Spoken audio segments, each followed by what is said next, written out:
आप लोग हमें रोज वीडियो में देखते हैं, हमारी बातें सुनते हैं, चर्चा देखते हैं, विचारों से जुड़ते हैं, लेकिन अब सिर्फ देखना ही नहीं, अब आमने सामने मिलने का मौका है, और वो भी किसी साधारण कार्यक्रम में नहीं बल्कि राष्ट्रवादियों के कुंभ में। द जयपुर डायलॉग्स लेकर आ रहा है कोंकण समिट, मुंबई 21 मार्च को।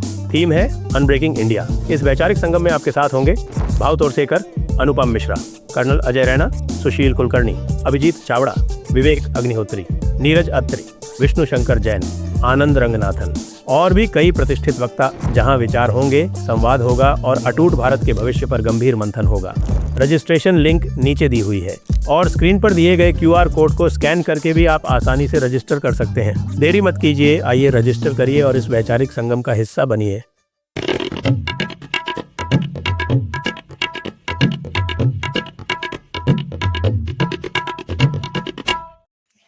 नमस्ते, आप सभी का स्वागत है। आज के इस कार्यक्रम में हमारे साथ जुड़ रहे हैं अभिषेक तिवारी जी, और हम उनसे बातें करेंगे थोड़ा देश के मुद्दों की, और फिर हम उन्होंने एक जो ओपिनियन पोल निकाला है बंगाल के ऊपर, उसके बारे में विस्तार से चर्चा करेंगे। अभिषेक जी, ये आपका जो बीजेपी IT सेल है, उसने देखा कि वो आजकल वो चिड़ियाघर का भालू है, उसके साथ कोलैबोरेशन में है।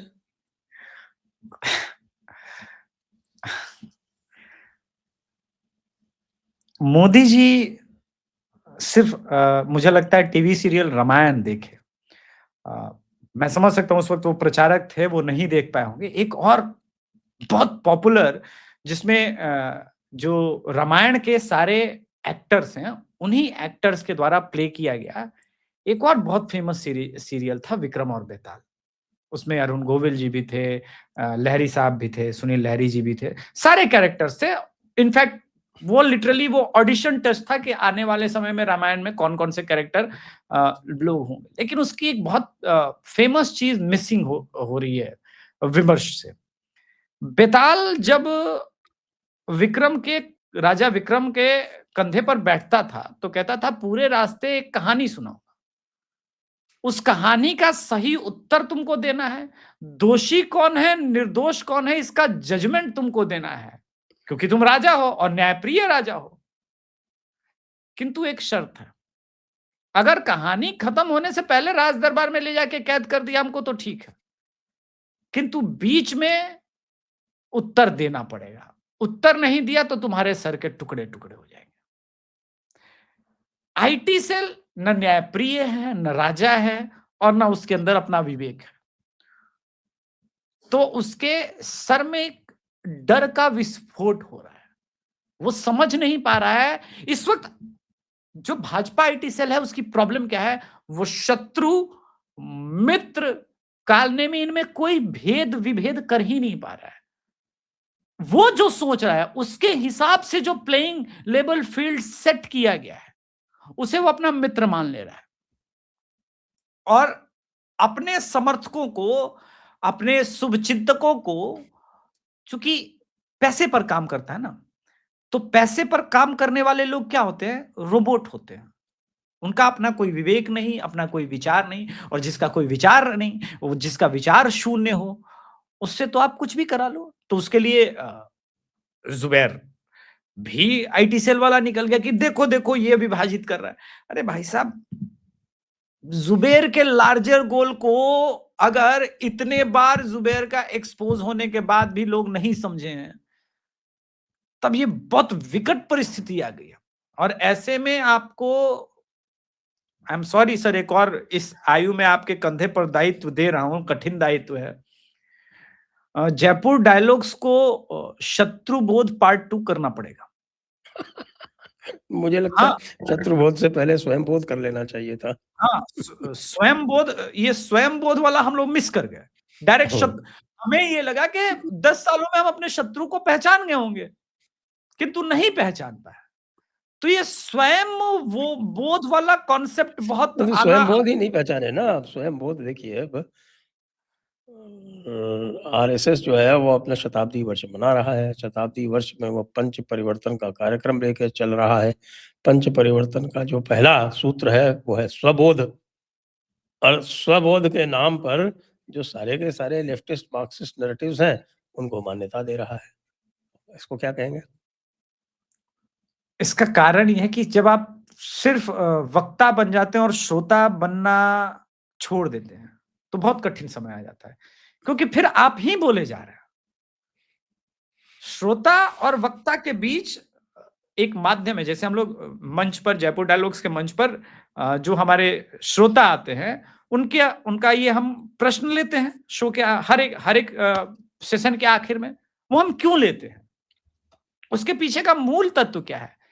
ताकि वो संवाद हो, श्रोता भी समझ रहा है क्या कहना चाह रहा है।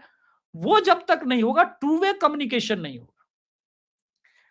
एक अ, एक समय के बाद विचारकों के मन में ये भाव आने लगता है कि जो वो सोच रहे हैं, जो वो बोल रहे हैं, वही सही है, बाकी सब गलत है।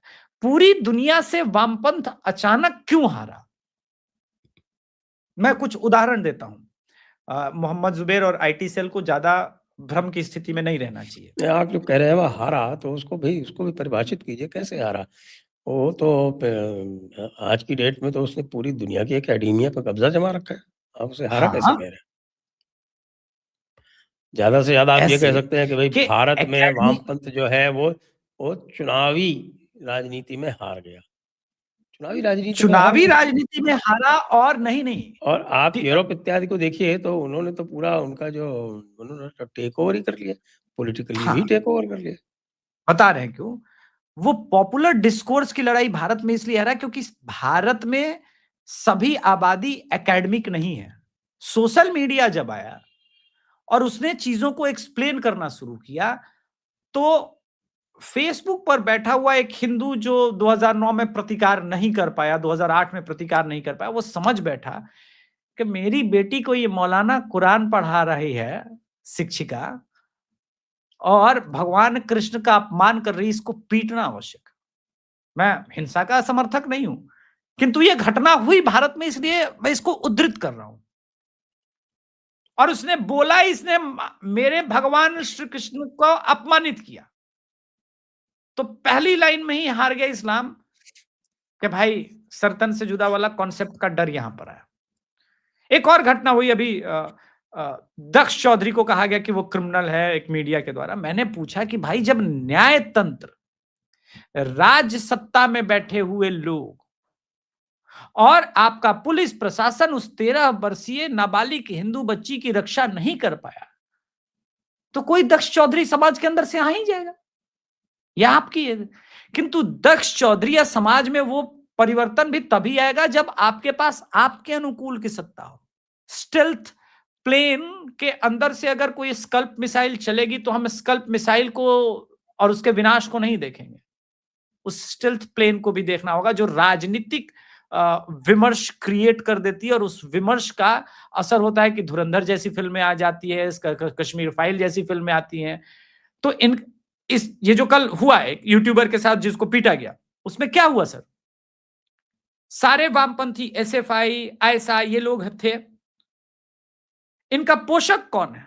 इनका पोषक है डॉक्टर वो कोई यादव थी, मैं उसका नाम, कंचना यादव, जो कहती है चूंकि सामान्य वर्ग के लोगों ने 5000 साल तक पानी नहीं पीने दिया है, इसलिए शोषण होना चाहिए। अब मैं ये पूछना चाह रहा हूं, तुमको पढ़ने नहीं दिया, लिखने नहीं दिया, बौद्ध अपना लो। तुम ये कहते हो कि एक तरफ कहते हो कि नालंदा बौद्ध है, तक्षशिला बौद्ध है, तो बौद्धों के राज में अगर पढ़ने तुमको नहीं मिला, तो शोषक तो बौद्ध हो गया। फिर अगर काउंटर करना अभिषेक तिवारी को, तो इसलिए लॉजिक पे काउंटर करके बताओ ना। आप भी अजीब बात करते हैं, लेफ्टिस्ट कभी लॉजिक देते हैं क्या? नहीं देते हैं। तो इसलिए जब लॉजिक नहीं देते हैं, तो फिर दूसरा पक्ष का सत्ता में बने रहे करके वो विमर्श के नीचे धरातल पर, ग्राउंड पर लोगों को तैयार करना, भाजपा से एक मूल रूप से चूक हुई। भाजपा ने यह जरूर समझा कि काउंटर कैसे करना है, किंतु उस काउंटर का पूरा प्रिपरेशन उनके पास नहीं था। वो ये भूल गए कि सिर्फ एकेडमी नहीं, उस एकेडमी से निकले हुए लोग अलग अलग ब्यूरोक्रेसी या अन्य अन्य माध्यमों से वो सत्ता में अलग अलग जगह पर बैठे हैं। उनका सॉल्यूशन क्या है? तो ये स्वयं वो बोध में वो वाला चैप्टर उन्होंने उसको उनको समझ में नहीं है कि इसका उत्तर कैसे निकलेगा। इसका उत्तर निकलता है, कल मैं बाबा जी को सुन रहा था। बाबा जी ने बोला कि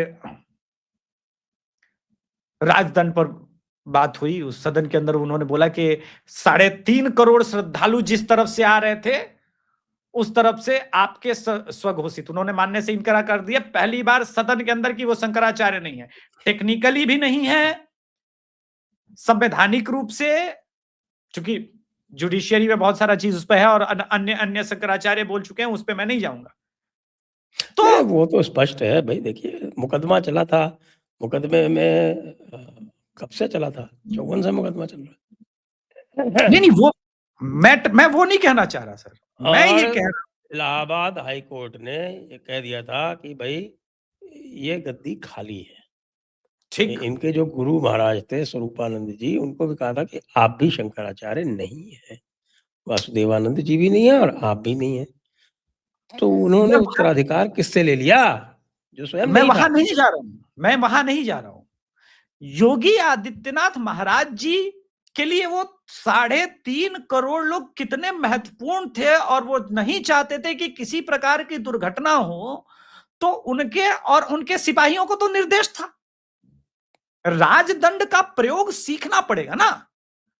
तो उनके सिपाहियों को निर्देश था कि कुछ भी हो जाए, चाहे मैं स्वयं उत्तर प्रदेश का मुख्यमंत्री या नरेंद्र मोदी जी या कोई शंकराचार्य ही क्यों ना आ जाए, रास्ते में भगदड़ की स्थिति बनेगी, उन्हें बाहर करना पड़ेगा। पुलिस अपना कर्तव्य निभा रहा वहां पर।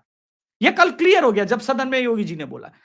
तो जिसके पास इतना क्लियर विजन होगा समानता का, और अपने आगे वो किसी को जब नहीं आकेगा और कहेगा कि ये न्याय की पद्धति है, तो वो विक्रम और बेताल की स्थिति से बाहर निकल जाएगा। इसलिए विक्रम और बेताल के कॉन्सेप्ट को समझना बहुत आवश्यक है। जी जी, तो अब ये भी बताएं कि ये जो इस समय पार्लियामेंट में चल रहा है, इसका कोई लक्ष्य है या कि ये लक्ष्यहीन ही चल रहा है? और यही चल रहा है कि हाँ भाई देखिए हम कितने उदार मना हैं, हमने छोड़ दिया राहुल गांधी को एक बार पुनः।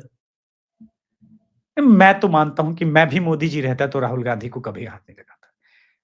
ये विक्रम और बेताल की कहानी का वो एक अन्य कहानी है, उसके अंदर वो एक अंश है जहां पर राजा एक ऐसी सुंदरी से प्रेम कर बैठता है जो नगर वधु, वेश्या, आप जो आप नाम देना चाहिए, वैसे चरित्रहीन औरत, इस्लाम में औरत टर्म कहना अच्छा रहता है, तो चरित्रहीन औरत थी।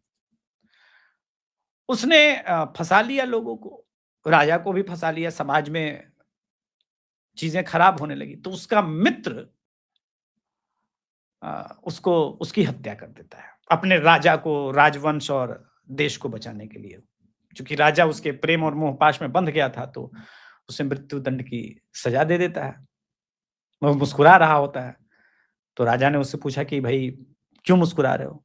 उसने कहा कि आप बच गया, राष्ट्र बच गया, मेरे बलिदान से कोई अंतर नहीं पड़ेगा। तो उन्होंने कहा तुम ऐसा क्यों मानते हो? तो उसने बताया कि ये चरित्रहीन थी और ये सारी चीजें थी। तो राजा को पछतावा हुआ, उन्होंने कहा कि मैं वापस लेता हूं मृत्युदंड। बोला नहीं नहीं नहीं, ऐसा मत कीजिए, आप अगर ऐसा करेंगे तो आपका वचन, आपका दोष जो है वो दिक्कत में आएगा। अब यहां पर उस बेताल ने प्रश्न पूछा कि बताओ राजन, इस स्थिति में दोषी कौन है? तो अरुण गोविल के कैरेक्टर में कहते हैं कि इस स्थिति में दोषी वो मित्र है जो अब अपने मृत्यु तक पहुंच जाना चाहता है, किंतु राजा को यह नहीं कहना चाह रहा है कि नहीं, आप अपने इसको वापस ले सकते हैं। राहुल गांधी वही फ्रेम है। राहुल गांधी के पीछे जितने लोग हैं वो सब मानते हैं ये अयोग्य है, लेकिन मोदी जी उसकी योग्यता समझ गया। मोदी जी जान गए हैं कि जब भी मैं किसी मुसीबत में पहुंचूंगा, मेरे समर्थक विचलित होंगे, इधर उधर से टूटेंगे, बिखरेंगे, ये आदमी अनेकता में एकता लाएगा।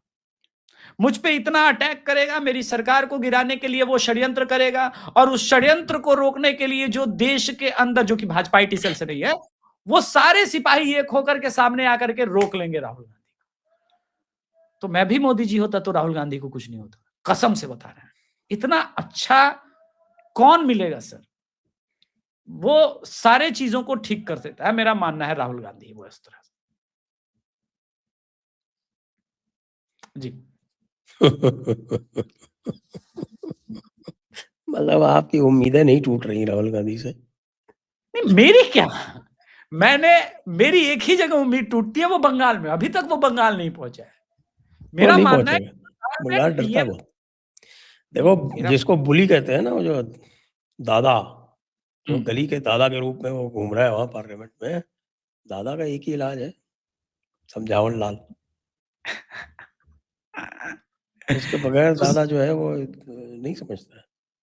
नहीं, राहुल समझावन गांधी लाल की को प्रॉब्लम, आप समझावन लाल यूज नहीं करना चाहते, तो वो उसने बिल्कुल ऐसा माहौल बना दिया वहां पे कि जैसे कि वही दादा है, सब कुछ उसी के कहने से चलता है, बीजेपी उससे डरती है। और आम आदमी छोटा मोटा वो देखता भी क्या ठसका है, देखो वह आराम से पूरे पार्लियामेंट में जेब में हाथ डाल के घूम रहा है इधर उधर, जो मंत्री आता है उसको हड़का देता है, जो सांसद अंदर जाता है उसके ऊपर टॉन्ट करता है, और सब डरे डरे से घूम रहे हैं। तो फिर वो कहता है, मुझे मोदी की आंखों में डर दिखाई पड़ता है। ऐसे वही वाली बात है ना, एक ही चीज को 1000 बार कहो तो कुछ लोग सोचने लगते हैं कि यार बात तो सही है यार, ये 1000 बार कह रहा है और बाकी मोदी तो रिएक्ट ही नहीं करता है, इसका मतलब वाकई डरता है। मेरा ये मानना है कि 1994 में बहुत फेमस वर्ल्ड चेस चैंपियनशिप हुआ था विश्वनाथन आनंद और गैरी कास्परोव का। और उस वक्त मैं इतना पागल था कि उसको भी मैं रात के 11 बजे के आसपास देखता था। तो उसमें एक चीज समझ में आई कि गैरी कास्परोव और इनके बीच 11 बाजियां इसलिए ड्रॉ हुई थी क्योंकि वो नेक टू नेक खेलने का, और विश्वनाथन आनंद को बहुत अधिक सीरियस लेकर के 11 बाजियों तक खेला, और विश्वनाथन आनंद के अंदर वो कॉन्फिडेंस हावी होने दिया कि वो ब्लैक मोहरों के साथ भी डिफेंड अच्छा कर सकता है, अटैक अच्छा कर सकता है, खेल सकता है। और 12वीं बाजी उसने टॉस के बाद खुद ब्लैक ले ली और वो व्हाइट से जीत गया, और वो बहुत निर्णायक जीत आखिर में साबित हुआ।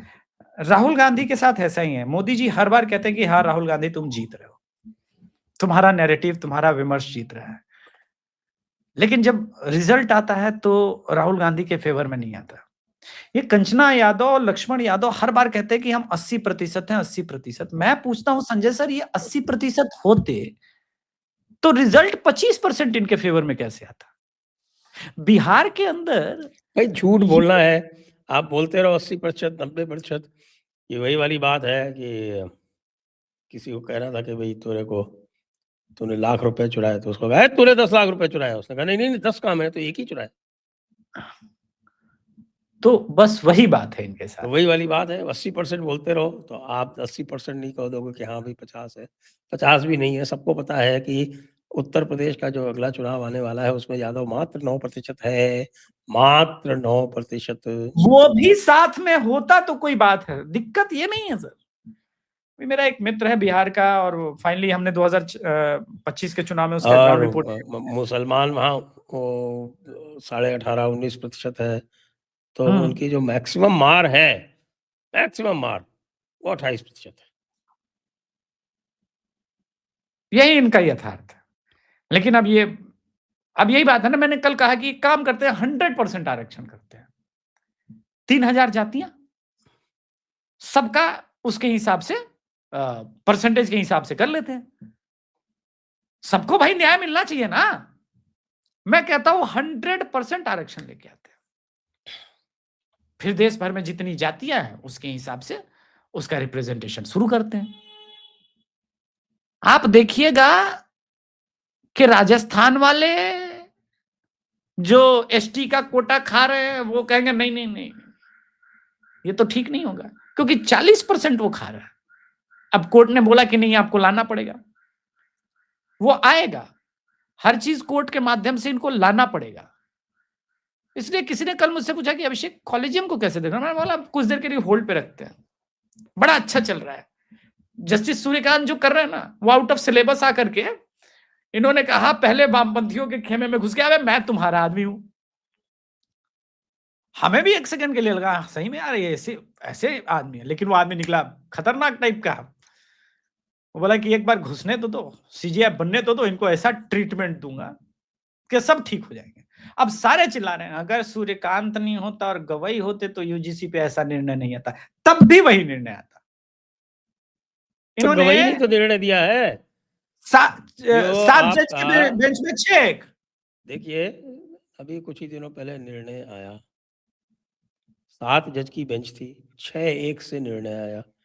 State of Punjab versus Devinder Singh, ये केस का नाम है। और उसमें बाकी सब लोगों ने तो ये कहा कि हाँ भाई, सब कैटेगराइजेशन हो सकता है, सब कैटेगराइजेशन एससी एसटी में लीगली परमिसिबल है। गवई साहब तो एक हाथ आगे चले गए, उन्होंने कहा क्रीमी लेयर भी लाओ। और अब वो रिटायर हो गए हैं तो और जोर जोर से कह रहे हैं कि क्रीमी लेयर तो बहुत आवश्यक है। सारे भाजपा को सॉल्यूशन निकालना है ना, मैं सॉल्यूशन दे देता हूं जयपुर डायलॉग्स। जयपुर डायलॉग्स के इस रील को, इस वीडियो को आप लोग ध्यान से देखिए। देखिए गवई साहब ने जो इस जजमेंट के माध्यम से बातें कही है वो आप लागू कर दीजिए। नेताओं का, ब्यूरोक्रेट्स का और इनका सबका छीन लीजिए। फिर देखिए उत्पात, फिर देखिए खेल। और गवई साहब तो उनके अपने हैं। खाली आपको यह कहना कि भैया ये मोदी जी का नहीं है, तो गवई साहब का फैसला है, हम तो गवई साहब के सम्मान में कर रहे हैं। फिर तेल और तेल की धार देखिए। समाधान तो आपको इसी मंच पे मिलना है। पेरोल पे काम करने वाले समाधान नहीं दे सकते। वो ये कह सकते हैं जय मोदी जय मोदी जय मोदी। हम लोग चाहते हैं कि मोदी जी का जय हो, वो जीते। दोनों के बीच का मूल अंतर है।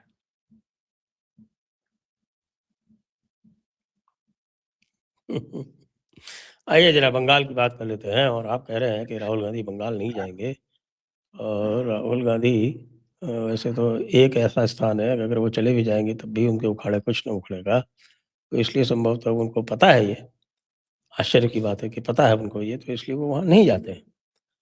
आपने बंगाल का एक अभी ओपिनियन पोल किया था, जी तो जो ओपिनियन पोल आपने किया था उसमें आपने संभवतः भाजपा को 129 सीटें दी, जी 129 प्लस, प्लस और ममता दीदी को 170 माइनस। माइनस।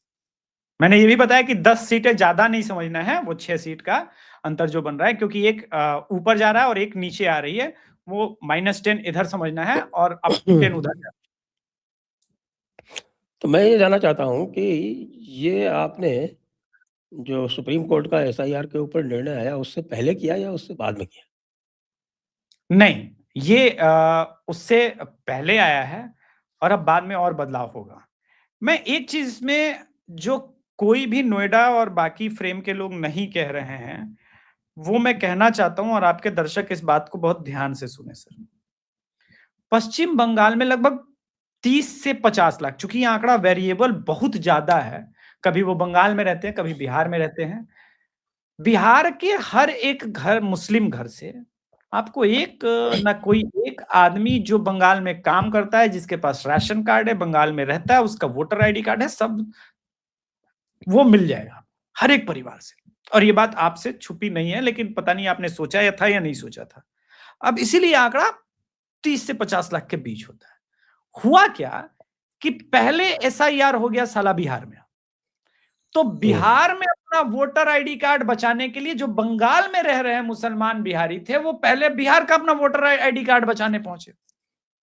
अच्छा। हाँ, तो बचा लिया, बचा किया। लिया, वोट दे दिया, लेकिन अब वो बंगाल में नहीं बना पा रहे हैं। डुप्लीकेसी वाला वो बार बार जब देते हैं डॉक्यूमेंट तो दिक्कत आ रहा है। आपको याद दिक्कत होगा नहीं भी आएगा तो बाद में जब वो नेशन वाइड डुप्लीकेशन का जब होगा, अभी तो स्टेट में किया जा रहा है डुप्लीकेशन का टेस्ट, जब नेशन वाइड डुप्लीकेशन का टेस्ट होगा तो वो ऑटोमेटिक निकल जाएंगे। नहीं नहीं, ये तो इसी चुनाव में, पहले तो बंगाल वाले में निकलेंगे ना। अभी 1,67,00,000 अभी फंसे हुए हैं। इनका 58 लाख वो निकल गया, वो तो निकल गया। ये जो डॉक्यूमेंट रीवेरिफिकेशन, मेरा मानना है उसमें से ये वही आंकड़ा आसपास है जो किसी तरह से पास नहीं हो पा रहा है। साम दाम दंड भेद लगा दिया, और इसी कारण ममता बनर्जी बहुत बेचैन होकर के दिल्ली में निवास स्थान बना चुकी है। हमने इस चीज को इंक्लूड नहीं किया है अभी। मेरे कई समर्थक, जान पहचान के लोग, और जिन लोगों ने मैसेज किए थे कि हमें मिलना है, उनसे हमारी टीम गई, मिली। प्रॉब्लम यह है कि लोग कैमरे पर आके बात नहीं कर रहे हैं। एक अजीब सी शांति है, खामोशी है, किंतु हमने महिलाओं का पर्सपेक्टिव जानने का प्रयास किया। आप विश्वास कीजिए कि हमने लगभग 1000 महिलाओं से बातचीत की है, और हमारे पास उनके ऑडियो रिकॉर्डिंग्स वगैरह हम समय पर रिलीज करेंगे। महिलाओं ने टीएमसी का साथ छोड़ दिया है सर। अच्छा, अब अगर ये, हाँ, महिलाओं ने साथ छोड़ दिया है सर। पिछली बार तो वो महिलाओं कोई, की वजह से जीती थी। यही मेरा पॉइंट है कि कोई माता बहनी, मैया बहनी, आप योजना लगा लीजिए, किसी की महिला का जो है ना, उसकी इज्जत, उसकी आबरू, उसकी अस्मिता, उससे बड़ा कुछ नहीं होता।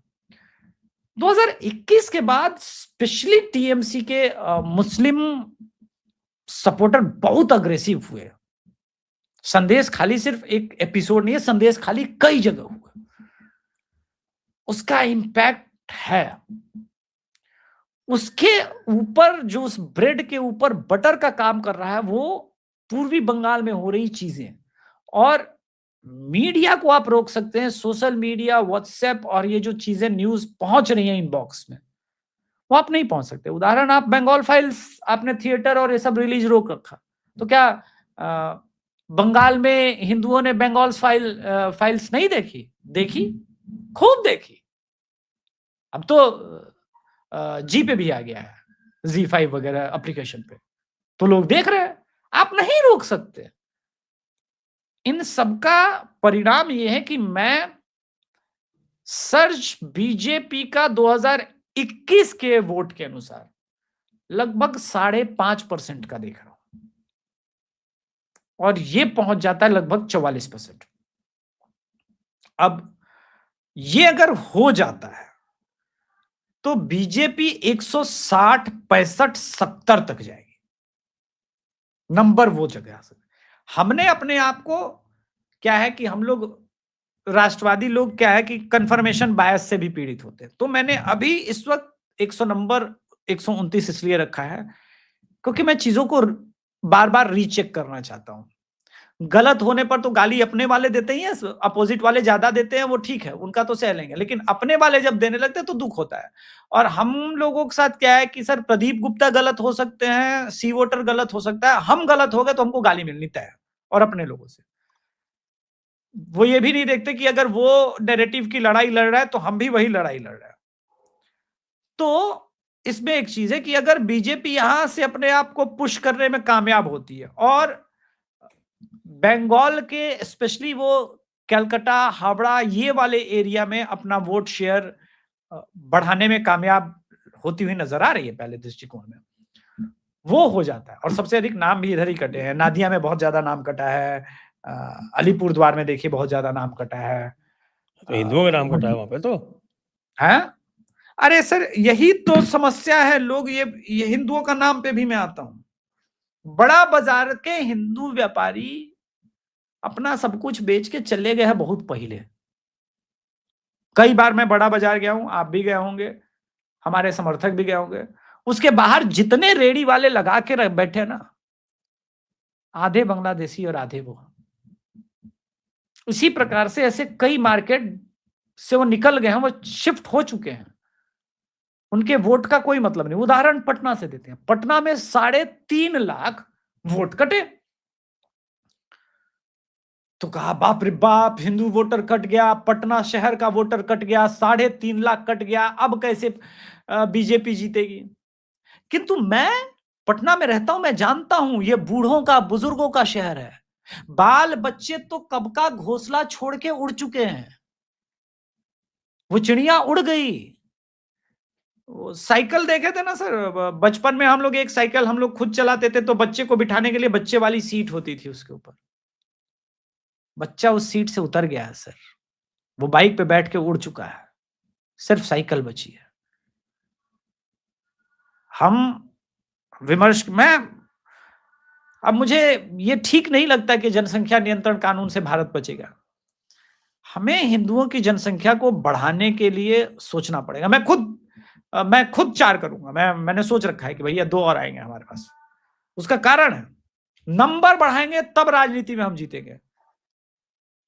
उनको पालने के लिए इतना कुछ है, हमारे बच्चे नहीं पलेंगे, पढ़ेंगे और अच्छी शिक्षा लेंगे। क्यों नहीं लेंगे? हमने भी ली, हमारे पिताजी ने भी ली, 4 भाई थे।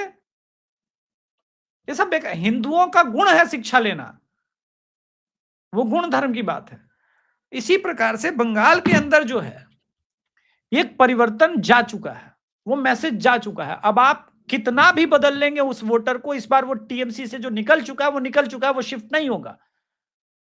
और ममता बनर्जी ये लड़ाई ऑलमोस्ट हार चुकी है। इस लड़ाई का निर्णायक पल वो होगा जो अपने बूथ पर अपने वोटर को पहुंचा करके ईवीएम के अंदर बटन दबवा देगा।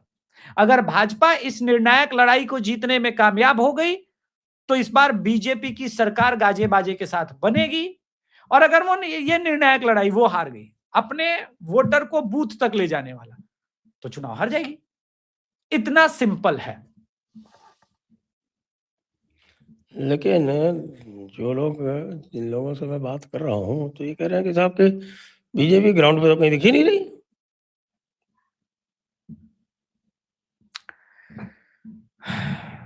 सर, बीजेपी 2014 में उत्तर प्रदेश में कितनी सीटें जीती थी? 2014 में? हाँ, 73। मायावती और अखिलेश के अलायंस होने के बाद यूपी में 2014 के लोकसभा में कितनी जीते थे? 64। 2024 में क्यों कम हो गई सीटें? वोटर तो गायब नहीं हुआ, वोटर तो वही था। वोटर उदासीन हो गया। बीजेपी के लिए जो सबसे खतरनाक टर्म है, जो हाइबरनेशन होता है ना, कि हम लोग एक्सप्रेसवे पर जब गाड़ी चलाते हैं तो ब्रेक, क्लच और इसका प्रयोग नहीं करते। मैं हाइब्रिड गाड़ी, ऑटोमेटिक गाड़ी के विरुद्ध इसीलिए रहता हूं। ब्रेन सेचुरेशन मोड में चला जा रहा है, कौन आगे जा रहा है पीछे जा रहा है पता नहीं, किलोमीटर चले जा रहा है। तो आप जब सेचुरेशन मोड में चले जाएंगे, वो यही होगा। हो ये रहा है कि आपका कार्यकर्ता, आपका समर्थक उदासीन हो रहा है। क्यों?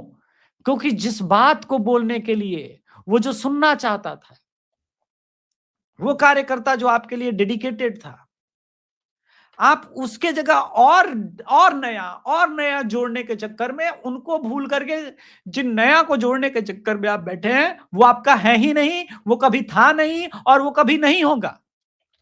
आधी छोड़ पूरी को धावे, और आधी रहे न पूरी पावे। ये आपने कहावत बोला। एक कहावत मैं तो भी बोलता हूं, जब बचपन में कहानी सुनी थी, एक चिड़िया अनेक चिड़िया। तो सारे चिड़िया को समझाया गया कि बहेलिया आएगा, जाल बिछाएगा, दाना डालेगा, लेकिन उसमें तुम फंसना नहीं। लेकिन वो लोग फंस गया, क्योंकि सिर्फ रटा, समझा नहीं, आत्मसात नहीं किया। तो आधी छोर पूरी को धावे वाले कहावत को सिर्फ सुना, समझा नहीं, आत्मसात नहीं किया। आज जितने ये जो कल बवाल हुआ है, आप ये कैसे सोच सकते हैं कि इतना बड़ा कांड हो गया, इतना बड़ा खेल हो गया, इसके अंदर टूल किट का और इसका प्रवेश अब नहीं होगा? होना ही है। वो लोग खेलेंगे ही, राजनीति करने के लिए बैठी है कांग्रेस, आइसा, लेफ्ट, ये सब भी तो राजनीति ही करने के लिए बैठे हैं। एसएफआई भी तो राजनीति करने के लिए बैठी है।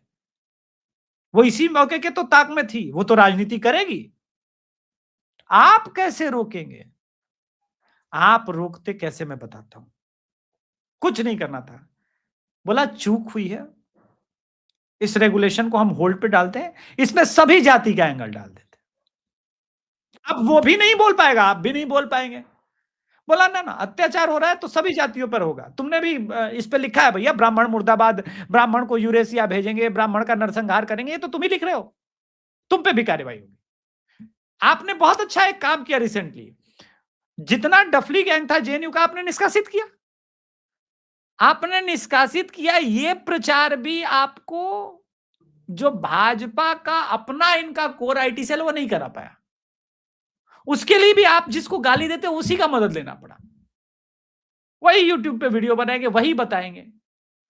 तो इस विमर्श की लड़ाई में आपका हथियार आपका आईटी सेल नहीं है, आपका वो आपके लाखों योद्धा जो फेसबुक, ट्विटर पर, यूट्यूब पर दिन रात आपके लिए लड़ते हैं, वो असली आपकी ताकत है। उसके अंदर उदासीनता नहीं आनी चाहिए, और ऐसे इंसिडेंट उदासीन बनाते हैं। तो बंगाल के प्रकरण में जो ये उदासीनता वाला आप फैक्टर बोल रहे हैं, उसके लिए मैं या जनता दोषी नहीं हो सकता, आप दोषी नहीं हो सकते। देखना पड़ेगा, सुनना पड़ेगा हमें, हम जो कहना चाह रहे हैं। वोटर है, आपको वोट करना चाहता है, आपको सत्ता में लाने के लिए तड़प रहा है। तो अभी संघ 5 दिन पहले निकला है और उसने लगभग 5,000 बूथ को चिन्हित किया है, जिसमें वो अपने कार्यकर्ता और उन लोगों को बिठाएगा, ये करेगा। इनसे जो गलतियां हो गई वो तो हो गई, वो तो उसके लिए जाने जाते हैं। उन गलतियों को ठीक करने का समय है, वो ठीक करना पड़ेगा।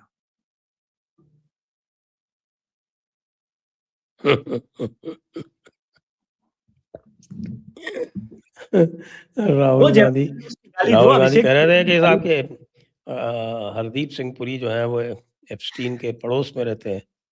तो किसी ने निकाल दिया कि भाई राहुल गांधी का जो बंगला है वो जीबी रोड से 14 मिनट पे ही है। तो आई एम श्योर कि किसी आईटी सेल ने नहीं निकाला होगा, भक्त समाज के ही लोग ने निकाला होगा, क्योंकि ये सोचने समझने की शक्ति इसका क्या अर्थ? आईटी सेल के औकात ही नहीं, आईटी सेल की औकात ही नहीं। ये भक्त ही इस तरह से सोचते हैं। देखिए भक्त बहुत आईटी सेल तो आजकल जुबैर के लीड पे चल रहा है। हाँ, भक्त बहुत उत्पाती है, अराजक है। कैसे? जब हाँ, मैं बता रहा हूं कैसे।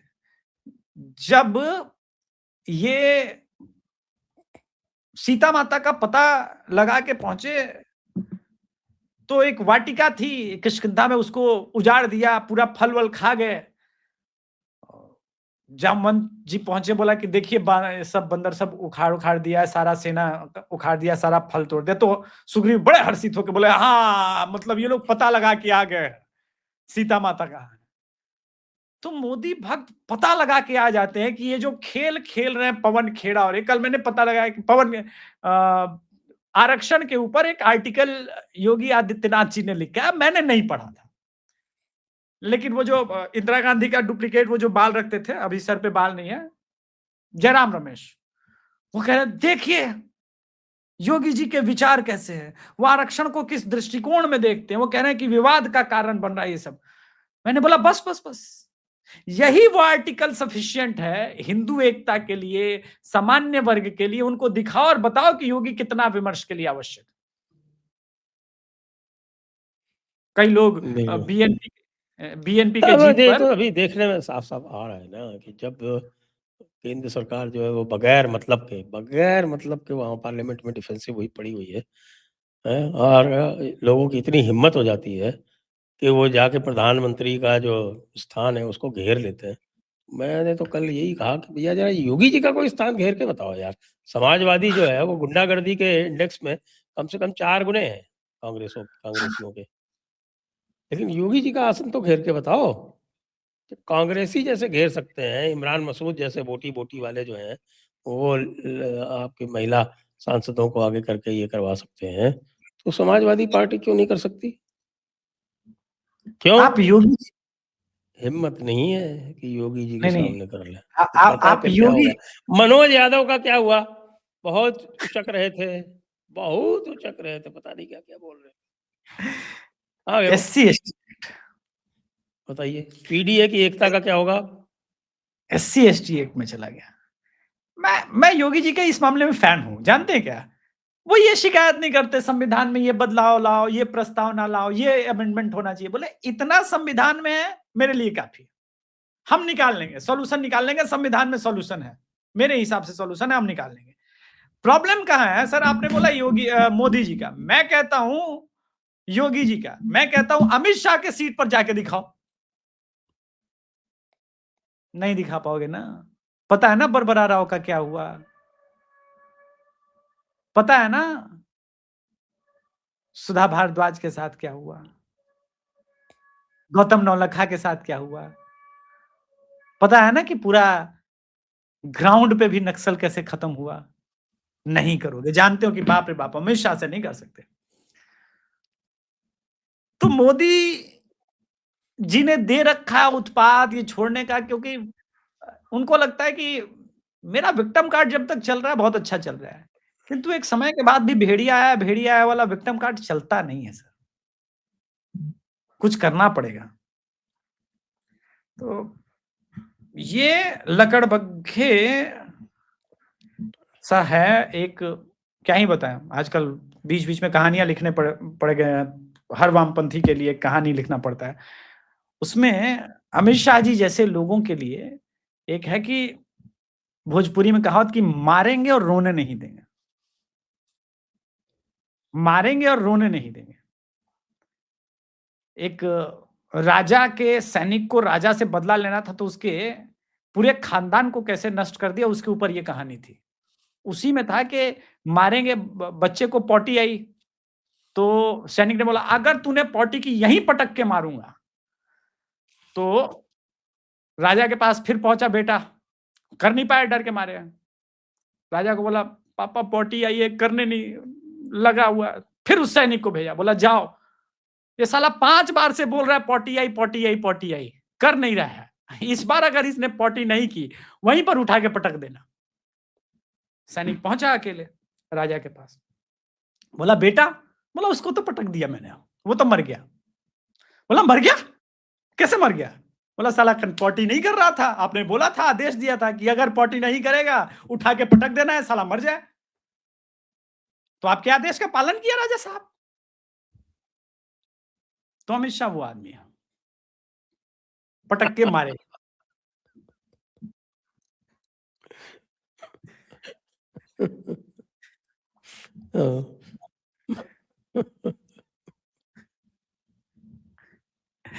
ये एंटीडोट है वामपंथ। अच्छा ये बताएं मुझे, ये भी बताइए सीए के जो सर्टिफिकेट्स बांट रहे थे वो उसकी क्या स्थिति?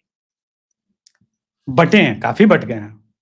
उसमें तो संघ और बजरंग दल के निशाने पर, मतलब जो जिनको जिनको कहा गया उनके हिसाब से उनको बट गए हैं, ऑलमोस्ट बट गए सर। ऑलमोस्ट बट गए क्या मतलब? कितने बट रहे थे? मतलब एक्सपेक्टेड तो 50 लाख के ऊपर का था, लेकिन मेरा मानना है कि इसमें जो मेरे पास इंफॉर्मेशन है, वहां जो लोग बैठे हुए हैं, कि मतलब 30 से 1 लाख के ऊपर का लोगों को दिया गया है इधर। लेकिन वो डॉक्यूमेंटेड होगा या नहीं होगा पता नहीं, लेकिन मिला है। जिनके जिनके आवेदन, और नए आवेदन भी डलवाए गए हैं, 15 दिन पहले भी काफी नए आवेदन डलवाए गए। बड़ा नंबर है, लेकिन वो आ नहीं रहा है या कैसे हो रहा है हमको समझ में नहीं आ रहा है। नंबर बहुत बड़ा है। जिनके ऑफिशियली आवेदन थे उनको तो कब के मिल गए सर।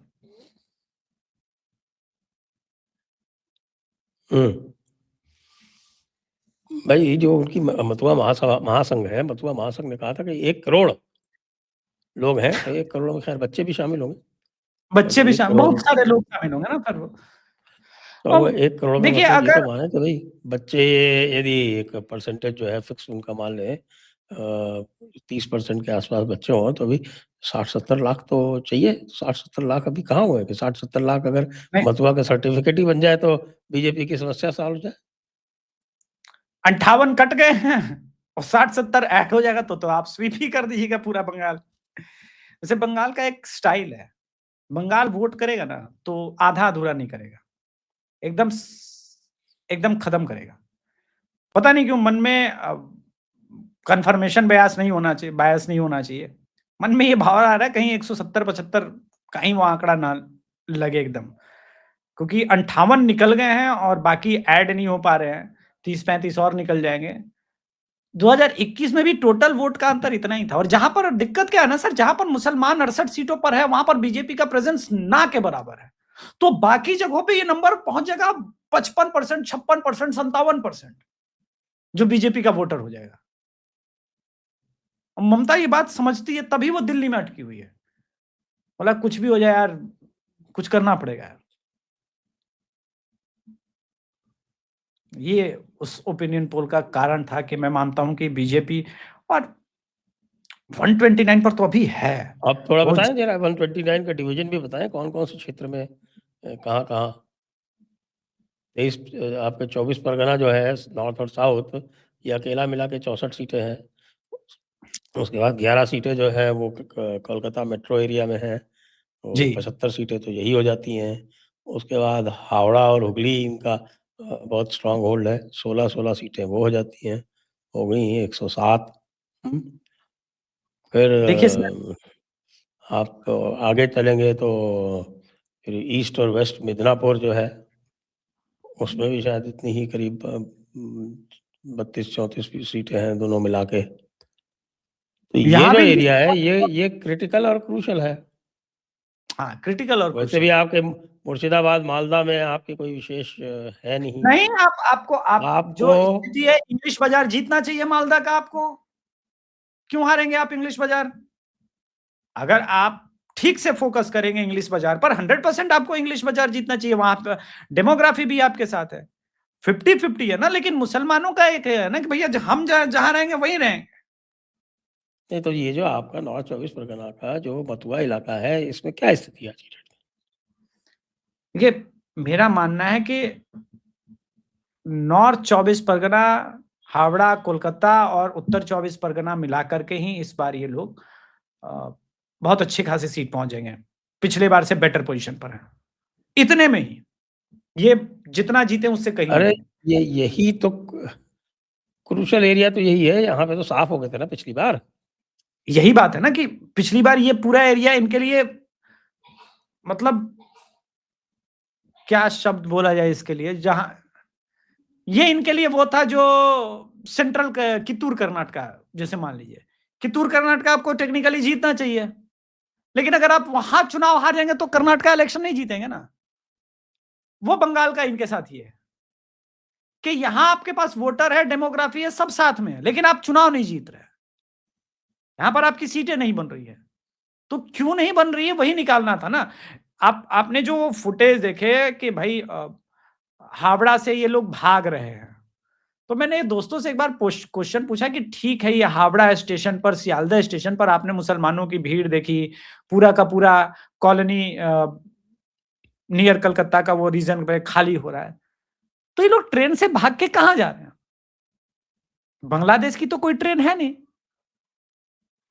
बीएनपी को वोट देने के लिए कुछ लोग मान लीजिए पहुंचे भी होंगे, लेकिन बांग्लादेश के लिए तो नहीं, कोई ट्रेन वो नहीं। जो आपने वीडियो जिसकी बात कर रहे हैं आप, उसमें मुख्यतः सियालदह स्टेशन दिखाया गया था, और वो सियालदह स्टेशन से वो जाते हैं उधर आपके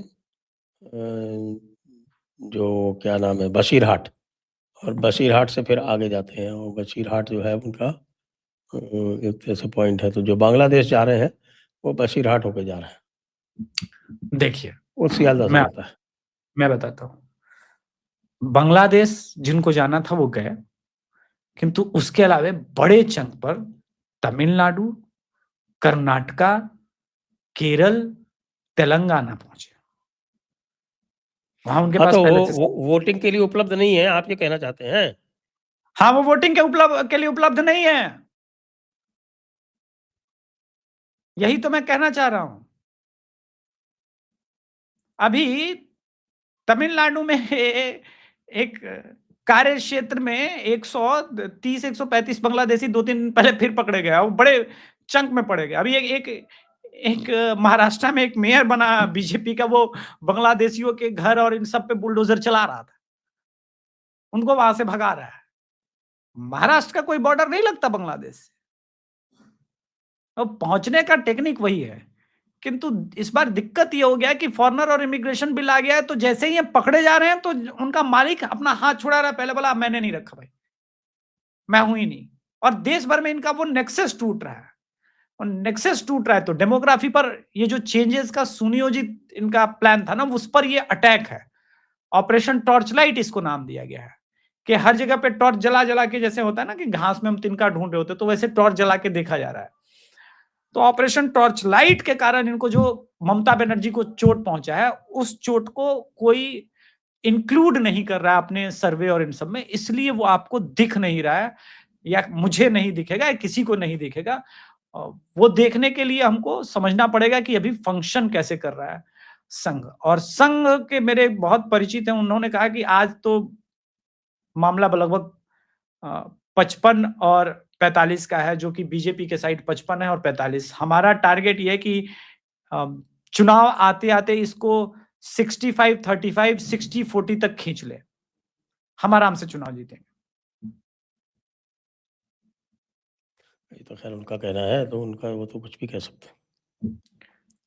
नहीं, वो कुछ भी, इवन बिहार में भी वो लोग बड़े विश्वसनीय लोग हैं। उन्होंने बिहार में भी जब आंकड़े दिए थे, तो मैंने जाकर के बोला कि हाँ, ये तो आपका आंकड़ा है ना कि आप 190 सीट जीत रहे हो।